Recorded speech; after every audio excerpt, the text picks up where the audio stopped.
Good evening. One thing GB News can claim great credit for is exposing the sheer scale and extent of the grooming gang scandal across the United Kingdom. Dare I say, the Pakistani Kashmiri grooming gang scandal, because in most towns that's what it is. And Charlie Peters, our own Charlie Peters, has done more work on this than any journalist in modern times since Andrew Norfolk first broke the story over a decade ago for the Times.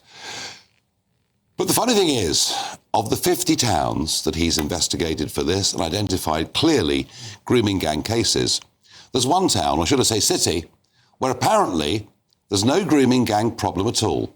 It's called London. And here's the mayor, Sadiq Khan.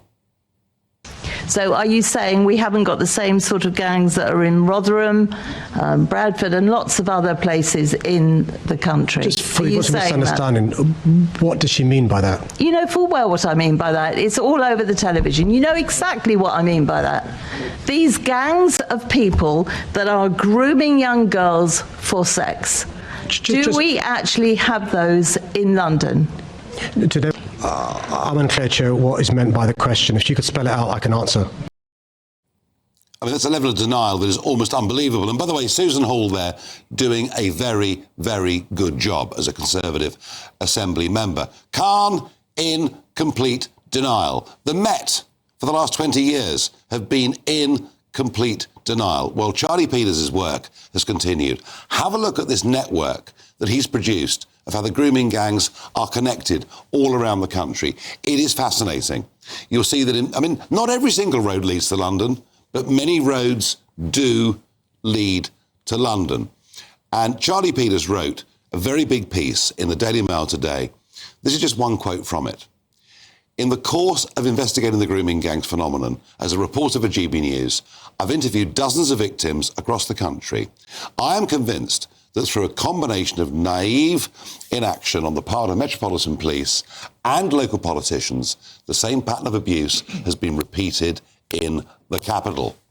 In one ongoing case involving a pregnant 15-year-old girl, I was informed the victim told her social workers she was in love with one of her abusers. The social worker believes that more than 100 men were involved in her exploitation for years. Yes, folks, we are talking about London. I'm asking you, is this the next great grooming scandal to break? Because I absolutely believe that it is. Tell me I'm right, tell me I'm wrong. Tweet #Farage on GB News or email farage@gbnews.com. I'm joined on this Tuesday evening by my regular panel of Joe Phillips and Sir Ranald Jayawardena. But to begin, Jon Wedger, former Metropolitan Police Detective Constable, and somebody who I understand, John, and welcome to the programme. Pleasure. Thank you for inviting me. I understand, but it's very important that you're here because I understand that 20 years ago, or 2006, you were told to stop investigating the cases of over 50 children. Well, it was more aggressive and coarse than that. I was told that if I continued to look into it or revealed my findings as one of 2 officers that was dedicated to looking for children involved in what we call a crime of prostitution. I'm not endorsing the term, I'm just saying it was. When I put my findings on an intelligence report and they were submitted to a senior officer, I was told if I continued on my path, I would lose my home, my job and my children. What I had exposed would F the Metropolitan Police, past, present and future. I cannot and will not allow this out, that's what I was told, and I was told that there was nowhere for me to go. And if I classed the attitude of the officer as bullying, he told me that he would not betray fellow rank, nor would they. So you were basically forced not to do anything? That was it. I was then removed straight away from the operation, an active operation in which we had dozens of young kids, girls and boys, from the age of 9 to 14, involved in being pimped out on the streets of London, most of which were addicted to crack cocaine and heroin, and some had life-threatening diseases such as AIDS, hepatitis C and contagious tuberculosis. This is almost back to Dickensian England. And I thought, in the Victorian times we sorted all this out. But it's all come back. Was it different to the grooming gangs in Rochester and Rotherham, which were predominantly Pakistani? Was there a different twist on this? Yeah, I mean, the premise is the same. But we've got to bear in mind that most abuse goes on in the home. 80% of the abuse goes on in the home. A child that's been abused is 6 times more likely to be involved in a trafficking for crime, whatever it might be. Step-parents equate for most of the abuse.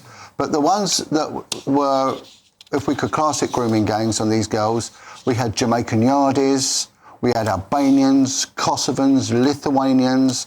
One of the most prolific pimp, as it were, was a white woman who we managed to get convicted for double figures. She was the first person ever to get convicted under the amended 2003 Sexual Offences Act. But it was as diverse as the population of London. Yeah, OK. So slightly different to the north. Yeah, slightly different. Same problem. There were Bangladeshis and a few Pakistani gangs, but they were in the areas that more represented their ethnicity. Now, the Met have now said they're going to reopen 9,000 cases of child exploitation. Yeah. Is this, and you went through all this all those years ago, are the Met finally waking up? Yeah, I was on Talk TV and I did a call out to Sadiq Khan, who in my opinion is beyond redemption on this topic, and also Mark Rowley, because I genuinely believe that Mark Rowley, underneath that... The boss of the Met. The boss of the Met. Yeah. Underneath that corporate exterior, there is a heart, and I appealed to his heart and said, Mark, do the right thing.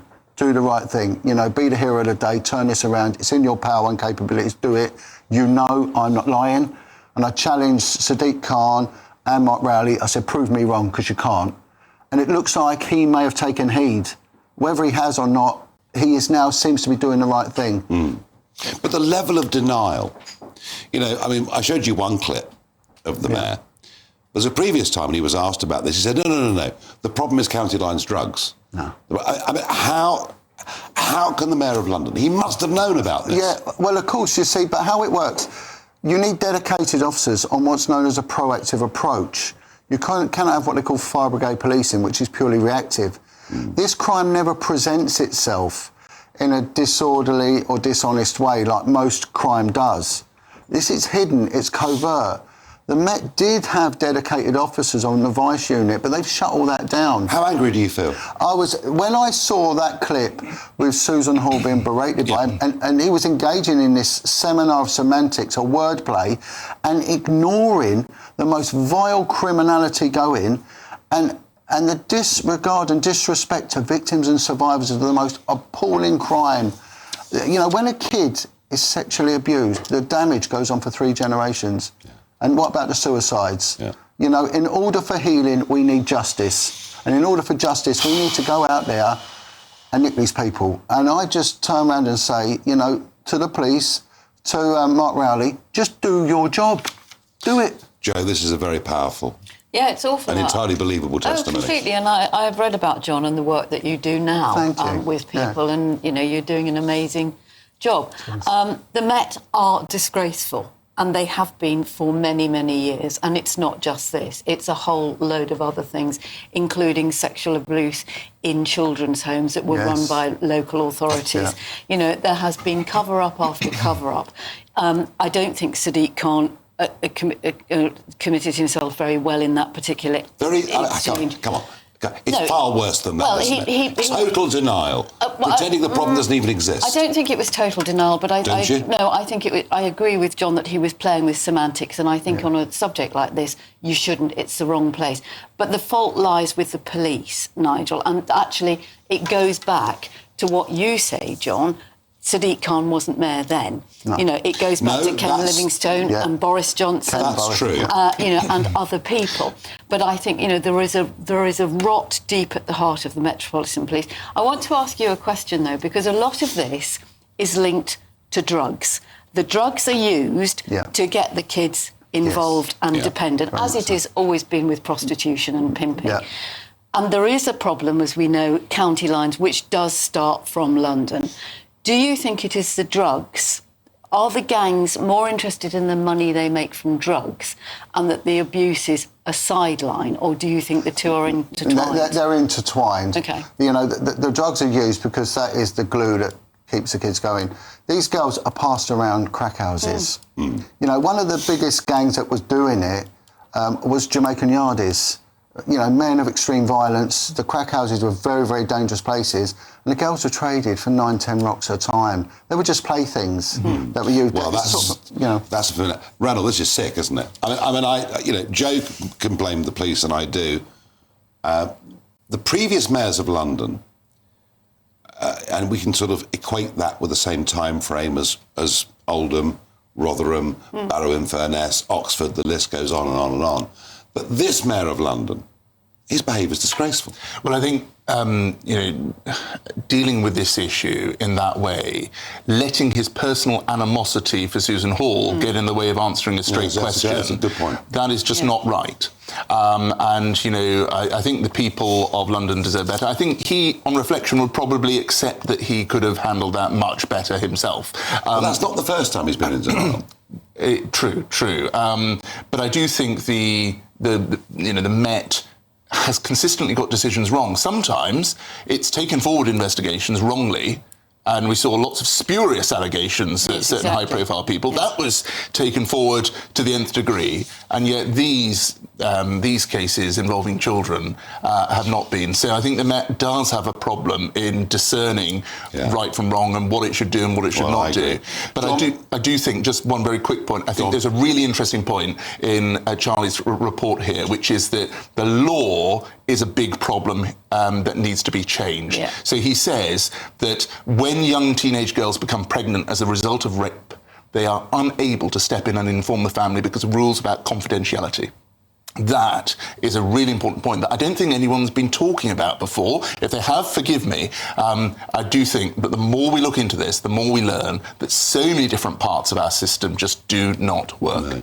John, final thought to you. I mean, the fact that the Met have said in the last couple of days they're going to reopen these 9,000 cases,